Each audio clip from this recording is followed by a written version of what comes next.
LaxFactor podcast. And we are live. I'm just making sure I have my audio, and I do. We're actually going to put this out as an audio podcast today as well.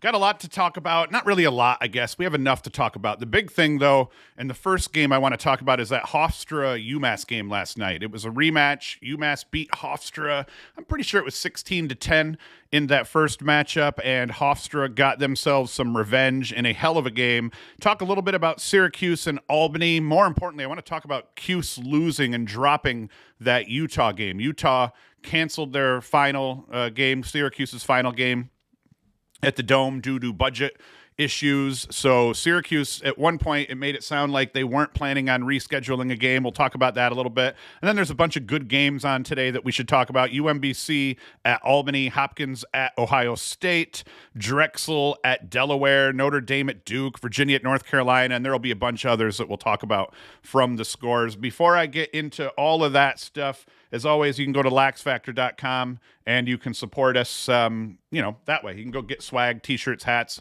We've got hoodies. We got all sorts of crap. So best way to support us. Otherwise, though, just like and subscribe and share the crap out of this show. Let's get more people on board with watching. We've done a great job in growing the audio version of the podcast as well. These live streams, they do okay. I just do them mostly because I get bored, and it's something for me to do on a Saturday morning while the rest of my family is going through their normal morning routine.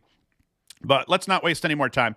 Let's start talking about, and obviously for anyone who's watching, you can hit me up with questions and things like that. And in between segments, we'll answer questions as you guys always send them. I know the usuals are going to be here chiming in any minute now here.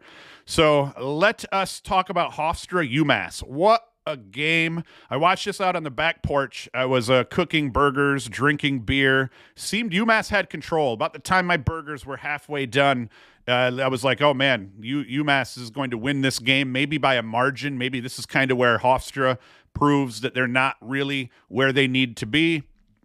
And then Ryan Tierney happened. Jeff Trainer, he scored with 5:13 left in the second quarter. My burgers were about halfway done at that point, as I said. That gave UMass an 8-4 lead, and it looked like UMass might pull away. They had all the swag at that point.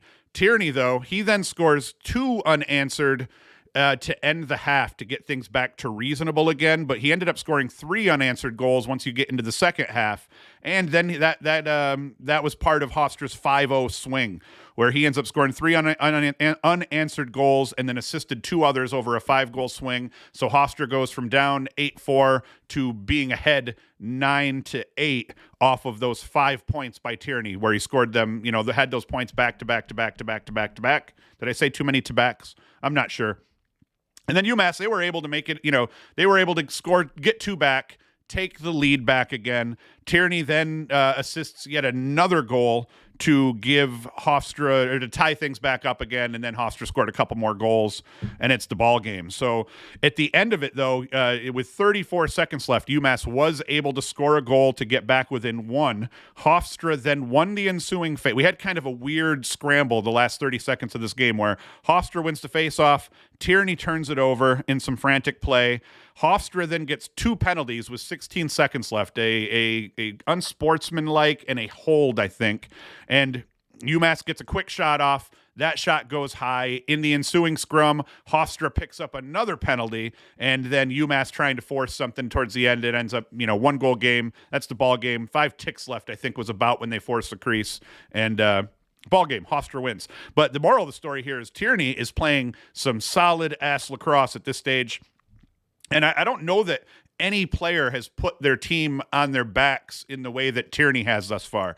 19-18 loss to St. John's in their season opener. He goes for 8 goals and 3 helpers, including 3 goals and a helper over the fourth period that kept Hofstra kind of in that game right down to the end. They lost that game, but he put up 8 goals and 3 assists. I mean, what more can the guy do? 20-17 win over Stony Brook, same thing. 8 goals, 3 assists. Hofstra was down by 2 goals going into the half and down by a goal going into the fourth. Over that second half, he had 5 goals and 2 assists, and they win that game. And then even where he doesn't have his best game, or where Hofstra doesn't play great offensively, against Towson, 1-goal win over Towson, not his best outing. But when things get interesting, and when every time Towson would kind of ring the bell and make it look like, hey, we're going to get back to within 2 goals or back to within 1 goal, Tierney factored both times, either scoring a point or an assist to give them back that 2-goal lead. But he had 1 goal and 3 assists over that period. So I mean, the moral of the story, this kid can rock when you need something to happen, and the chances are that when you need something to happen, give him the ball and he is going to make something happen. That's the true mark of a Tewaaraton finalist. I've been trying to sit here and figure out who are going to be the other 2 Tewaaraton finalists, the last 5 guys. There's lots of guys that end up becoming that get put on the Tewaaraton watch list. There's like 20 plus dudes that they're watching for consideration for this award. The mark of a guy that's going to end up being a finalist by the season's end is a guy that can put his team on his back, put up boku points when needed, and that's the big deal here. You want to be one of the last 5 standing, and so far Tierney has played well enough to be one of the last 5 standing. Sadly, you end up having to pretty much make the tournament, though. So if he can get Hofstra into the tournament, he could very well end up being one of the last 5 standing if he keeps his pace up over their last few games. He's had a hell of a season thus far. In Thursday's game, Syracuse against Albany. Syracuse ends up winning this one 13-8. They played well enough. A lot of the Cuse faithful, including myself, they didn't beat them by as much of a margin as I'd hoped. And when I kind of went back and watched the highlights again, and then I looked at the box score and looked at the stats, it would seem that the big discrepancy here for Syracuse, like the reason they didn't win this game 17 to 8 or whatever the score ended up being, was partly because they shot the ball poorly. Syracuse put up 50 shots and only put 27 on cage. Albany took 30 shots and put 20 of them on cage. So Syracuse only put about half of their shots on cage. Albany put more than 60% of their shots on cage, and I think that ends up being where you have that 13-8 game. It's still a win. A win is a win is a win, but I would have liked to see Syracuse win this 15-8, 16-8, something like that. That would have been a more comfortable margin. It would have been more, I think, indicative of where we all think this team is at this point, but it's hard to tell, man. They've played really, really well when they've played well, and they've played pretty poorly when they've played poorly. That Notre Dame loss and the Army losses, they stick out as games they played poorly, and it's just, you don't know who you're going to get. Now with the Notre Dame loss, it's easy. When you get beat up that badly at the face-off dot, especially against a good team like Notre Dame, more often than not, you're going to lose that game. But now we have UNC next, Virginia next, and then Notre Dame again. And here's my big worry, and something that not a lot of people have talked about so far, is Syracuse right now is, what are they? They're 5-3. And if Syracuse loses the next, let's see here. If Syracuse loses these next 3 games, they're right now 5-3.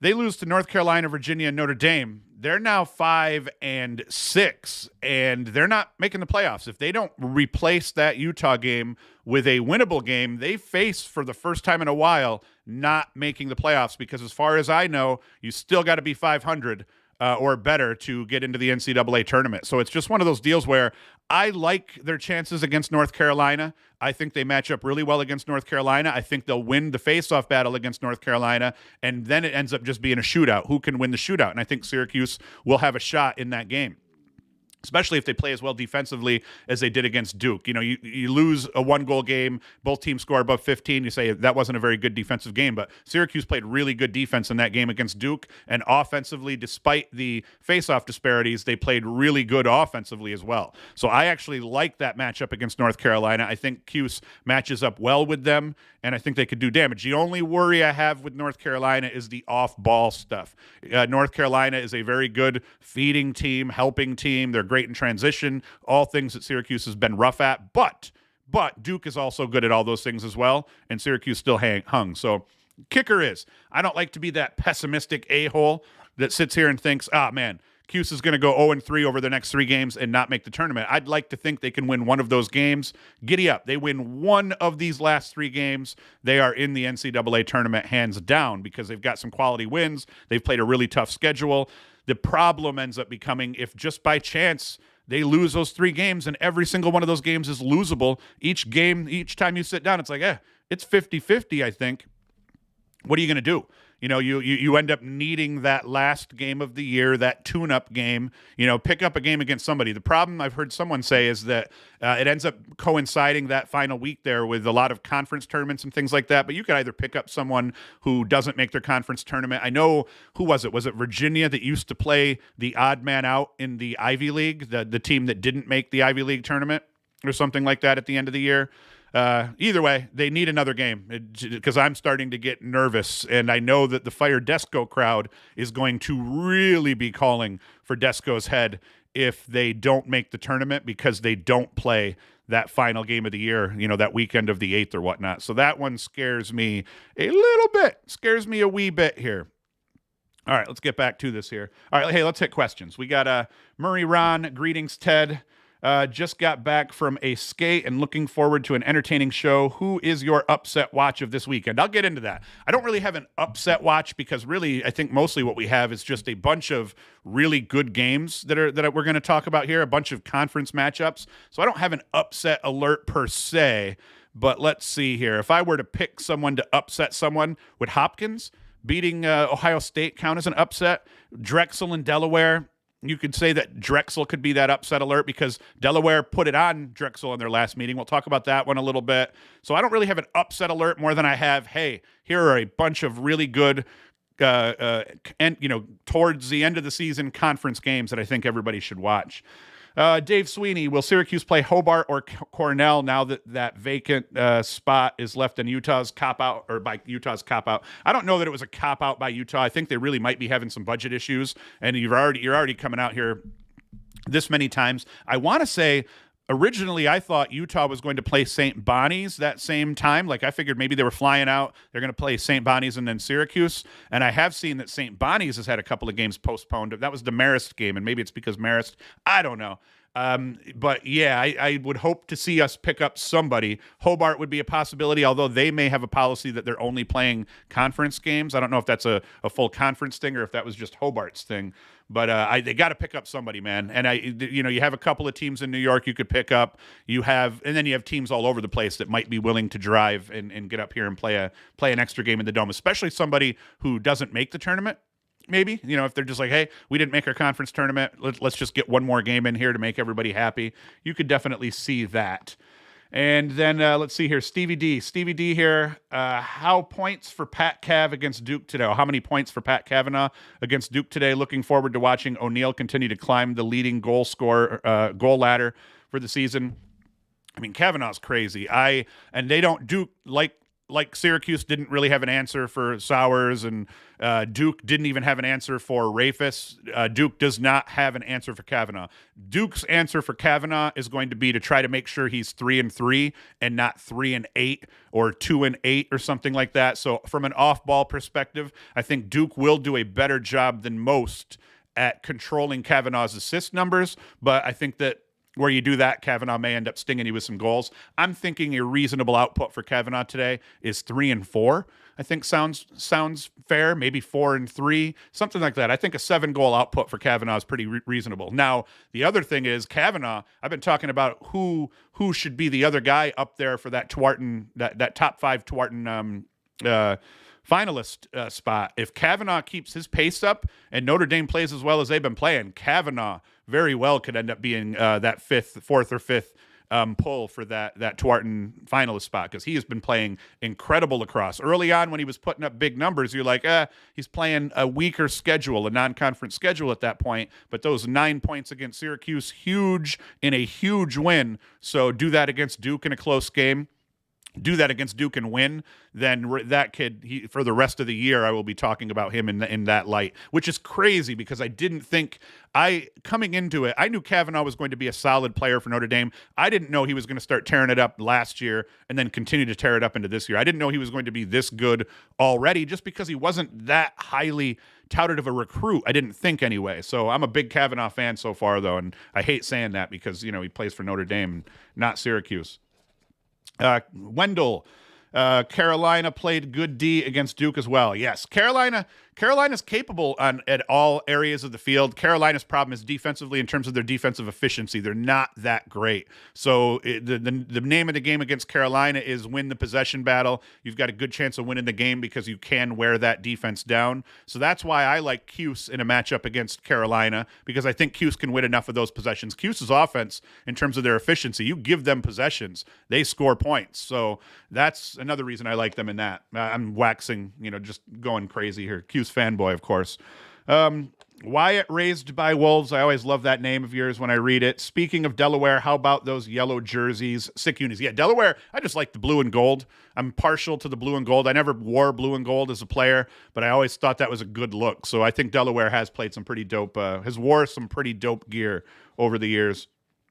And 31 A-Rob, Ted, I'm not worried about Notre Dame if Duke meets them in the NCAAs, but since we play them twice in 2 weeks, would a loss to them or UVA be a good thing heading into the stretch run? I'm going to talk about that. Actually, let's just skip ahead here. That is something I want to talk about anyway, because I saw something in Inside Lacrosse where I forget who it was. Maybe it was Foy had talked about the Duke staff, looking at maybe this is the game we need to lose. So I hear a lot of guys saying that. Is this the game that the Duke coaches are looking to lose or hoping that they get a loss, and that's going to be kind of their wake-up call and that thing that's going to bring the team together even more?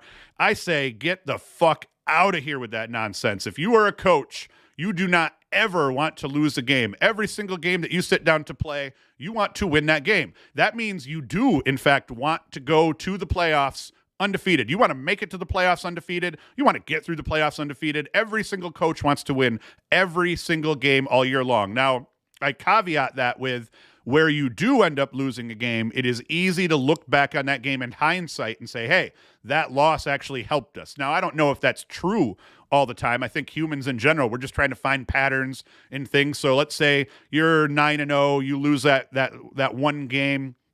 You're now 9-1 heading into the playoffs. A lot of times Duke and various ACC teams would do really well during the regular season, and then you lose a tough one in your conference tournament or something like that. You could absolutely take that loss and turn it into a positive. Losing does make guys hungry, but to pretend at this level that these guys aren't hungry going into every game, that these guys don't want to kill everyone they play every game and go undefeated. They want to go undefeated. Danowski wants to go undefeated. He does not want to lose a single game all year long. So I don't think any coach is ever sitting there thinking, well, if we lose this one, that's okay. Hell no. You aren't a good coach if that's what you're thinking. They're going into this game thinking we want to be undefeated, nothing short of that.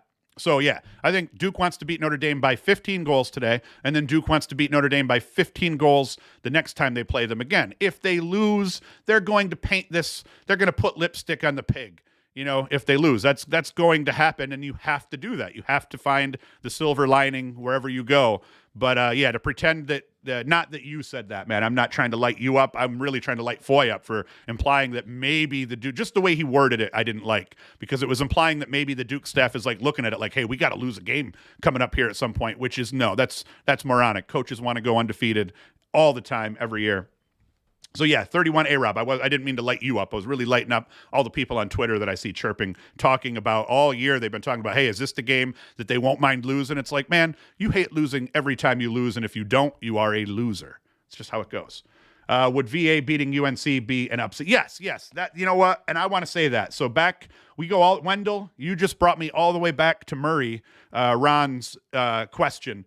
Who's the upset watch this weekend? I think that the upset watch this weekend is UVA. And the reason I think UVA has a legitimate shot against North Carolina this time around is, once again, we talk about who's going to win the face-off battle. Petey effing LaSala, I think, is probably going to win the face-off battle for Virginia. And then you look at the way Virginia's been playing. They haven't lost, I don't think, since they played North Carolina the last time. So, yeah, I think Virginia's going to be hungry. I think they already played them pretty tough. Like, North Carolina controlled that game for the most part. It wasn't really as close as the 3-goal score indicated in that last UVA-UNC matchup. So I think that's a really good look for an upset, would be UVA could very well upset North Carolina today. But I throw that out because, once again, that was another game I was going to talk about. It's another rematch. And I think that the caveat here is Virginia's hungry. Virginia wants revenge. Dox Aitken's playing a little bit better. Petey LaSalle at the faceoff dot is an X factor, but UNC has Colin Krieg playing really well in cage, and then UNC's coming off their first loss of the year. So is UNC going to be angry, fired up, and ready to rock because they just lost to Duke, lost their first game? They wanted to go undefeated. So that's the lipstick on North Carolina's pig, is the loss to Duke. And it would be a legitimate, beautiful pig if they can come back and beat Virginia by 5 goals or something like that. Then you could make the argument, that loss to Duke may not have been a bad thing. But in the moment when you lose, that those losses are always a bad thing, in my opinion. So Wendell brought it all home there. That was a good question. All right.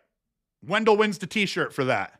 Wendell gets the T-shirt. I think Wendell's bought stuff for me in the past too. So Wendell, hey man, hit me up on Facebook or Twitter. You get the T-shirt this week. I haven't been giving the T-shirts out because I forget. They're over in the bin over here. So because Wendell brought us full circle in that moment, he's the guy with the T-shirt. Wear it at the barber shop there, buddy. All right, so other games that I kind of want to talk about today, just because there's a bunch of good games, and a lot of these conference races, as they're coming down to the wire, it's a lot of times you see 2 teams at the top of these conferences doing battle. We've seen 3 or 4 teams at the top of most of these conferences doing battle, as all of them have gotten a little top-heavy with their talent coming back. So the America East, they have been a great conference to watch with 4 teams competing at the top of that one. You got UMBC, Albany, Vermont, Stony Brook, all of them quality teams. And they all look poised to beat the ever-living hell out of each other leading into their finals. So we got a UMBC at Albany today, so expect that one to be a big game. I kind of like Albany in this one still. I feel like they played pretty good defensively against Syracuse, stayed on a lot of guys' hands. A lot of times when you see a team shoot poorly in terms of the number of shots versus the shots on cage, that's because defensively they're not giving up on plays. They're getting on people's hands and crap like that. I'm not sure. I didn't watch it that closely, and I was drinking beer during the game, and that tends to dull my awareness a little bit. But I did feel like Albany played a pretty good game overall. Who is it? Donnelly in cage. He played pretty tough. So I actually kind of like Albany today at home against UMBC, but that one's 50-50. It could go either way. Another good one to watch here is going to be Johns Hopkins at Ohio State. And I'm not sure either of these teams really have a shot at making the NCAA tournament at this point. They're going to have to run the table for the most part. I think the Big is having a tournament, so they would have to win the Big Ten tournament. But neither of them want to end up in the basement of the Big either, because that has recruiting ramifications that could stick with you for years after. So I feel like this is a huge game. And I feel like the winning team, they could end up with some momentum. They could pick up a couple quality wins. They could get themselves above 500. Any of these teams in the Big Ten, if you're above 500, you're probably making the tournament. The problem is a lot of these guys are enjoying their time in the basement, it seems like. So that's going to be a big game. My low-key awesome game of the week, though, is the one that was already mentioned. Oh, man. I'm getting verklempt here. Is Drexel at Delaware. Drexel's been sneaky good. And they've got wins over UMass and Towson, but they also play like Arizona trash bags at times as well. You never know which team you're going to get with them.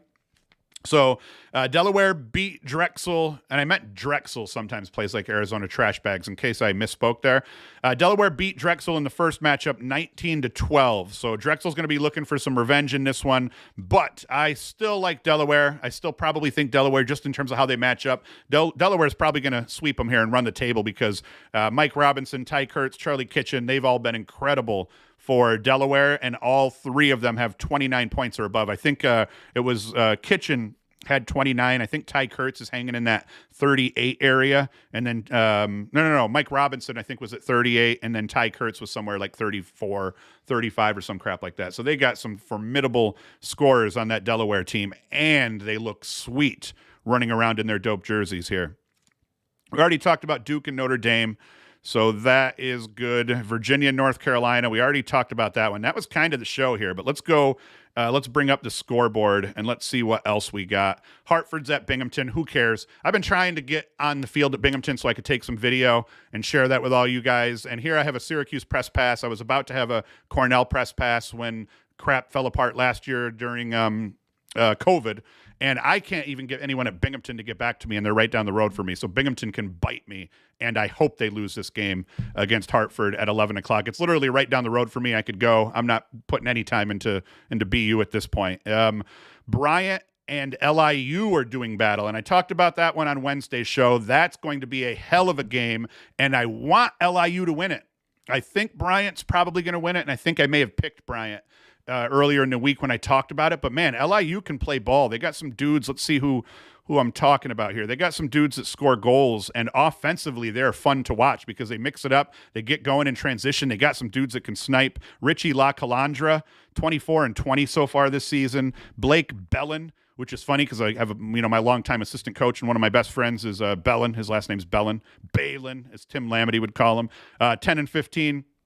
Jake Gillis, 14 and 2. So, I mean, they got some guys who can score goals here. My favorite is the big boy, Will Snelders. He's 10 and 5 right now. So I'm a big fan of him just because he is a big cat running midfield for LIU and scoring goals and crap like that. So I am an LIU fan. What did they do? Have they met already? I don't remember how the NEC was rocking it, but LIU has not played Bryant yet. It looks like they play a couple of teams twice. But LIU so far, they got a win over Hobart, so that was a pretty big deal, 14-12 over Hobart. So this could be anyone's game. I think Bryant will win it, but I do hope that LIU makes it interesting and or upsets it. Would that be an upset, Wendell? I'm not sure. Or who was it? Ron? Who was the Murray? I think that could be an upset probably. Wendell says he's got to cut hair. Oh, wait, Wendell, YouTube was trying to censor Wendell because he said shit, but we just got that comment approved. So that's a good one. Bellarmine VMI, who cares? Georgetown and Marquette doing battle. That one could be interesting. Georgetown's been playing well. They haven't kept that crazy pace up that they had going earlier in the season, but Caraway's solid. But Marquette 1-6, not looking too good. And what did Georgetown beat Marquette by the last time they played? 20-13. So yeah, Georgetown, they're probably going to roll in this one. Did Caraway play against St. John's was what I was wondering. He did. All right, 5-2 against St. John's, so he's back. Yeah, so Georgetown will win. 7-10 goals is probably what's going to happen there. We got Jacksonville and Air Force playing again. Is that again, or is that the first time they played this year? First time they played this year. I hope that Jacksonville wins this one, and I don't know what you would call this one. I don't know who's favored in this, but it's probably going to be a dogfight, so that'll be a game worth watching for anybody. Let's see here. Let's hit some more questions. Oh, Wyatt. I meant to talk about that with the Hopkins crap. Epstein didn't start last week, and I didn't end up seeing Milliman's comments after. I heard that there was some comments that had people scratching heads or whatnot. I've been saying all year, Hopkins is not going to win very many games if Epstein isn't playing at his best, and I cannot believe that Epstein, I expected Epstein by now to be back to form, and I expected him to be the best player in the field almost every game they played outside of maybe against Maryland. He has not looked as good as he looked as a freshman, and I don't know what the deal is. I know he did a lot of damage off ball, spot shooting as a freshman, so you could make the argument maybe that contributed, but he fed the ball a lot as a freshman too. So yeah, since his injury, he has not looked like himself and just has not been down with the flow, so I don't know what the deal is there, but I don't like it. I don't like it. I would much rather see a world in which Joey Epstein was trashing on people for Hopkins than what we've seen thus far. What else we got? Rutgers at Penn State. I'm not crazy excited about that game. I think Rutgers is probably going to win it in their last meeting. What did they do? Rutgers beat them 11-9. So, I mean, this is going to be a dogfight here, and Rutgers really does need to win. Penn State does really need to win. And more importantly, I think Mac O'Keefe is up for the goal record in this game. So I don't know what he needed to get there, but 2-3 goals by the sounds of it is what he needs to break that record. So that'll be worth watching for that alone. But Penn State, at 2-5, they need to pretty much win out here, and they've got Rutgers, Michigan, and Ohio State. So, I mean, if Penn State can beat Rutgers, Michigan, and Ohio State over these last 3 games, they've already got a win over Hopkins and another win over Ohio State. Wait, did I already say that? Hopkins and Ohio State they beat. So if they can end up winning out and get to 500, they may be able to make the tournament. I don't know if those wins end up being enough, but that win over Rutgers would be a really good quality win. And then Michigan and, Ohio State, it's just you got to beat them.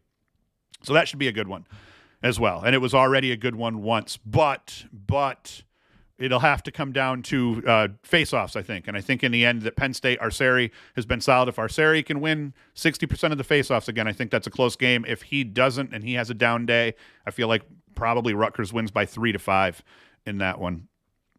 What else do we have? What else? We're almost done here.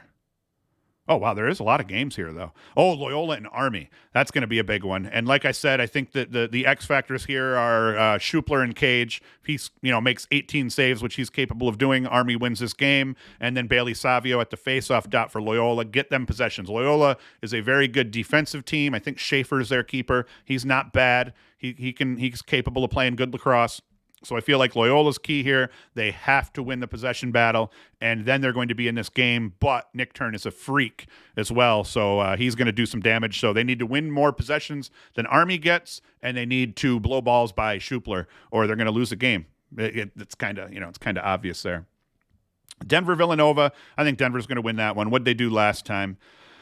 Because I do know they haven't already played. I could have swore Denver and Villanova, they got postponed. That was why they didn't play. So, yeah, I probably like Denver in this one by 3-5 goals or so. It could end up being by more. Denver's playing tough now. They lost those 2 games early to Duke and North Carolina. Lost a close one to Duke. They got waxed by Carolina, but I think that was an anomaly more than anything else.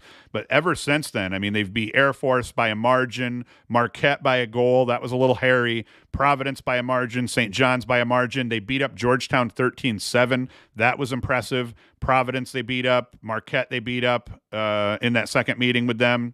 So, yeah, I like them against Villanova for sure, but it should be a hell of a game as well. Another Big East matchup there. What else we got? Lehigh Navy. I like Lehigh in this one. I think Lehigh is probably going to beat Navy as somebody keeps chirping me. I forget who it is here. Whatever keeps chirping me saying Lehigh's the best team in Pennsylvania, and he is definitely right. St. John's Providence, who cares? Vermont and UMass Lowell. Who cares? Only because Vermont's going to put it on UMass Lowell. And Lafayette Bucknell. Stony Brook, New Jersey Tech. Stony Brook's going to wax them, and then Wagner and Sacred Heart. So those are our games for today. And that's going to be it here. I'm barbecuing today. Let's get to the rest of the questions. Everybody said great things about Drexel going to beat UMass, but the last couple minutes of that game, UMass scored 3 times. Yes. Wendell, man, you watch a lot of lacrosse. Do you specifically watch those games, or do you just watch every freaking game that you possibly can? And I don't think Wendell's here anymore because he had to go cut some hair. And then Murray Ron, I noticed that Dylan Watson is back with Georgetown and had a significant impact last game. They should be dangerous with Caraway, a 1-2 punch. Now, I agree. I was thinking Caraway didn't play in one of those games too, but Georgetown offensively, as good as everyone says Georgetown is defensively, which is true, offensively they can hang with anyone as well. That's why early on I was really hot on Georgetown, but then their schedule does suck really badly. They played the best team of the year that they had on their schedule, Denver, and they got beat handily. So I know they were battling some health issues. I know Gibson Smith, I don't think, played against Denver on the defensive side for Georgetown either, and that hurts them. But, it doesn't matter. Just get into the tournament and then see what you do against the big boys. So Georgetown has a shot, but I'm not as hot on them. I was thinking Georgetown early on may be a legitimate contender, but then once they stopped beating teams by 15 goals, like 16-1, 15-1, whatever the hell those games were. Once they started giving up goals and not scoring quite as many, I was like, all right, they're a really good lacrosse team. They can do everything well on any given day. Their problem's just been not being completely consistent overall, I think. That's my only problem. So, hey, let's kill it here. I'm going to get on with my day here. I'm going to go get my burgers ready for the barbecue in the backyard. I'm going to watch the Duke Notre Dame game while cooking burgers, sipping on ice cold Blue Moons. So thank you guys for all joining in here and listening to me ramble. As always, you guys can go to LaxFactor.com, get some swag, or more importantly, just share the crap out of our shows. Make sure your friends are listening and watching. No one else really does this. There's a lot of great podcasts out there. No one else really does kind of what I do sitting here, where it's just all lacrosse all the time. There is no fluff and other crap. I'll ramble about my kids every once in a while, maybe about hangovers, Lyme disease, and the Ronavirus, and getting vaccines. I got my Tiger Blood. I'm 2 vaccines deep now, and I am starting to feel that side effect that everyone says that you might get where you grow a testicle in your armpit. I've kind of got a stinky testicle growing in my armpit as a side effect of my coronavirus vaccine. Is that going to get my channel canceled on YouTube? I don't know. But that's it. You guys stuck with me to listen to me talk stupid. So that is it. Hoost is out.